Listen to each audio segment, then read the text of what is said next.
Hello everybody and welcome back to the channel. My name is Matt and I do like video games, and in today's video we're talking about 30 FPS because as of late it is a big topic. Starfield was announced to be 30 FPS on consoles, 4K 30 on Xbox Series X, 1440p 30 on Xbox Series S, and I see a lot of people who are quite displeased at this news. But me, myself, well, I'm not really surprised. But I figured in today's video we're going to talk all about it, so let's get into it.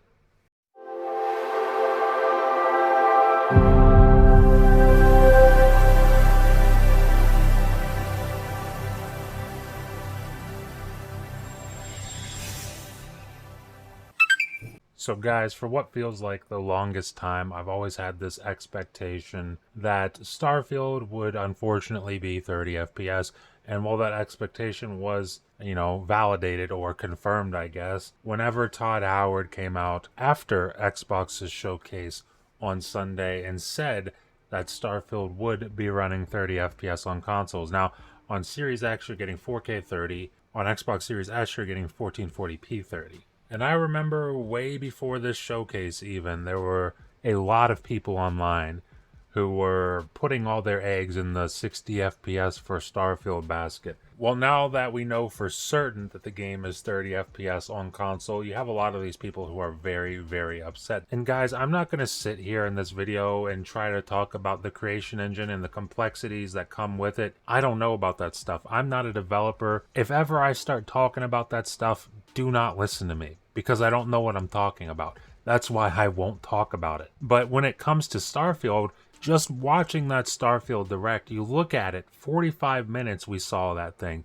That game, just the sheer level of scope is absolutely insane. I mean, you think about all the things we saw in that 45-minute Starfield Direct. There was one moment, I remember specifically, they were talking about the combat and just how physics work in combat. Specifically in zero-gravity combat, I remember they said that if you shoot a ballistic weapon in zero gravity, it will actually push your character backwards. That's realistic. Whereas if you were to shoot an energy weapon in zero gravity, there's no pushback. It's not pushing you backwards. That's something I would have never even thought about in creating a game. Something I would have never given any thought to, but they did. And that's just a super small detail. That's like a really, really small detail in a game that's just filled with so many details. And then you think about all the various different systems, like way too many to even remember from that Starfield Direct. And you think about how they interact with each other and how you interact with those systems.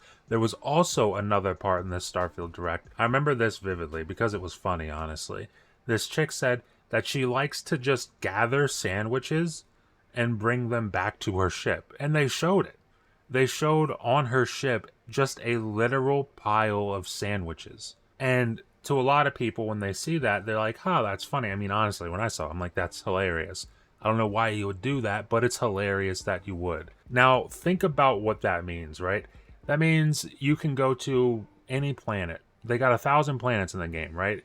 Pick any of the 1,000 planets. You find a sandwich on this planet. You bring it back to your ship.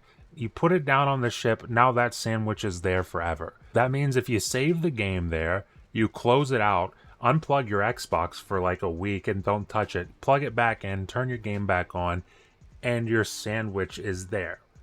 Like, granted, that's something that nobody really probably cares about. That's not going to make or break your experience in the game, but it's something that Bethesda does, and not many games do. Like, once you pick up an object and put that object somewhere, that object is now there until you move it.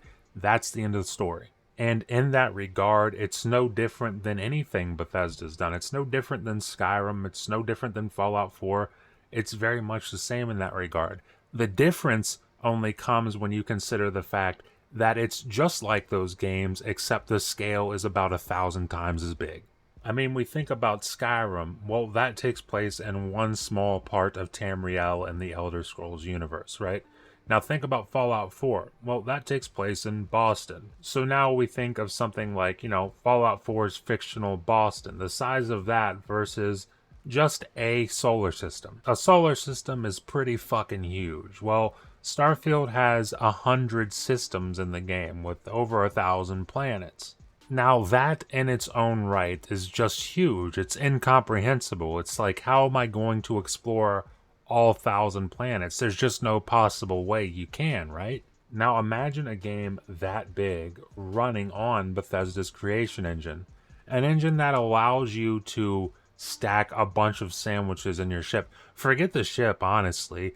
Let's say you visit one of the 1,000 planets, right? And you're thinking to yourself, well, instead of stacking sandwiches in my ship like a crazy person, I'll just stack sandwiches on this planet.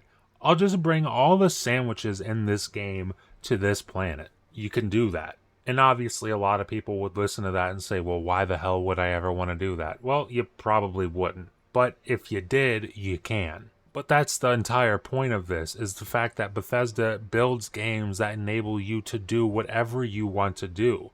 And the fact that you can do whatever you want to do in a game that is as big as this, there has to be some compromises, unfortunately. And one of those compromises is on console 30 FPS. At this point, I think I've watched the Starfield Direct about 4 or 5 times by now, and I'll probably be watching it again after I edit this video. But when I watch that Starfield Direct, I get the feeling that this game is a lot of games put into one. You could build so many different games just out of what Starfield is promising. You could build a game where you just customize ships like you do in Starfield. You could build a game around the entire ship combat in Starfield. You could build a game around the space exploration in Starfield. The combat looks so improved that you could build a game just like a Wolfenstein or something with just Starfield's combat. Honestly, you could build a game around just the crafting system in this game. And then you look at the outpost and the settlement building in this game, and you're like, you could build an entire game around that as well. There's just so many different layers and aspects of this game stacked on top of each other that I'm not surprised it runs at 30. I'm not surprised that they locked it to 30. And you also heard Todd Howard say that there's often times where, yeah, it does go above 30. Sometimes it goes above 60. But they locked it at 30 because, well, it's not consistent if you let it go above that. But at the end of the day, 30 or 60 FPS isn't going to make or break this game for me, guys. I'll play it on console, I'll play it on PC, I'll probably even try it on Steam Deck just to see what happens. And like I said earlier in the video, I get being upset about 30 FPS on Starfield. I really do get it, especially because, Microsoft kind of shot themselves in the foot. They came out and said it, like, hey, 60 FPS is the standard for next gen. I mean, they said it themselves, but you also got to think, when they said that, they didn't own Bethesda. And even if they did own Bethesda, I highly doubt that anybody would have known that Starfield would be as ambitious as it is. But honestly, guys, I'm kind of happy that we got this news now, as opposed to having to wait until launch and then we don't know, and then we all find out on launch, hey, it's 30 FPS, because that would have really soured the taste of that launch. And obviously, it goes without saying, I would have been happier had they announced 60 FPS for Starfield, but at the same time, I'm glad it's out there now. I'm glad we can talk about it. I'm glad that everybody can freak out. We can post our articles, post our videos about it. We can all have our meltdowns about it and get it out of the way before the game actually launches. So that way, when it launches, hey, we can all just enjoy it and relax and have fun. But speaking of Starfield launching, I want to hear from you guys in the comments. Please let me know, what version of this game are you getting? Are you just plain old playing it in Game Pass? There's nothing wrong with that. Hats off to you if that's what you're doing. Are you buying the standard edition? Are you buying the premium edition? Are you going for the consolation edition? Me personally, I was thinking about the consolation edition, but honestly, I was kind of disappointed that it didn't come with more than just, the game, early access, and the watch. I really wanted something else. I was kind of hoping it would do a statue as opposed to a watch, but they did the watch looks cool. I hope anybody who gets that, I hope they enjoy it. But for me personally, I'm probably going to be going with the premium edition.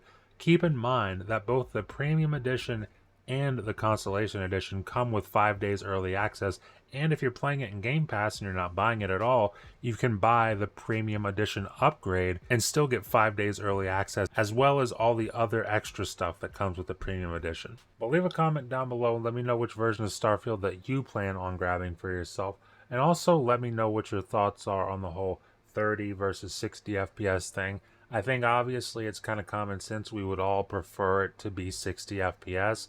But like I said, for me personally, 30 FPS isn't going to stop me from enjoying this game. Leave a comment down below. Let me know what you think about all that. Leave a like if you like the video. And if you're enjoying this kind of content and you want to stay up to date with it going forward over here on the channel, the best way to do that is consider subscribing. Consider ringing that notification bell, because that helps you stay up to date with everything that happens over here on the channel. And it helps promote me in the algorithm, helps push the videos out to more people. And I very much appreciate that. And with that being said, thank you for watching, and I will see you in the next video.